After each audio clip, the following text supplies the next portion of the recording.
Okay, take a deep breath. I don't think either of us really like snakes. No. I certainly don't. If you have a fear of them and you've ever really wanted to overcome your fears, we found the perfect place for you to accomplish that. You can also cross off one of the 100 things to do in Albuquerque before you die list by stopping at this museum. News 13's David Romero did just that. He brings us this next story. Sometimes just the sight of a rattlesnake might send some folks running for the hills. But as long as they're behind glass, you can stare them right in the face.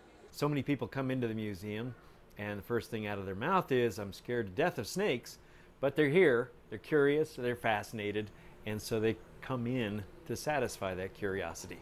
Once you satisfy that curiosity and conquered your fears, you can proudly show it off to your friends that you did so by walking out with a certificate of bravery. In there, it says you were able to come in and check out the snakes and live to tell about it. Again, there is no danger because they are safely behind glass.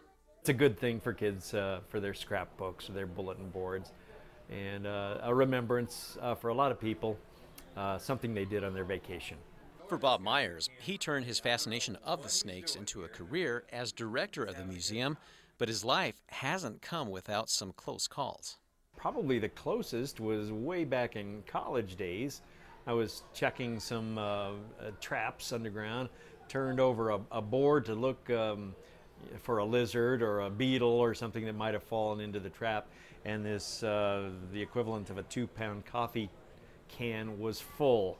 One big rattlesnake coiled up and looking at me in the face. Did I mention that these snakes are safely behind glass? If in case I haven't scared you away just yet, coming to see the snakes one-on-one might be your chance to learn they're more afraid of you than you are of them.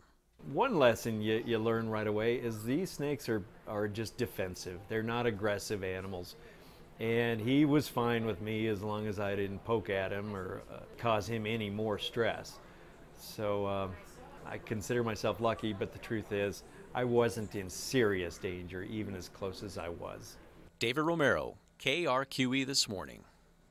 We're just talking about all our snake experiences. Ugh. This Rattlesnake Museum is open every day of the week, and that is 10 to 6 Monday through Saturday, and then 1 to 5 p.m. on Sunday. If you're anxious to read a little more about the museum, we'll have a link for you posted on our website, KRQE.com, where you can satisfy that curiosity. I don't mean to downplay it because there are a lot of people that love snakes. They're fascinated with them, so you can check it out, and that's great. Yeah, some people are afraid of spiders. I'm just really afraid of snakes. Some people are afraid of both.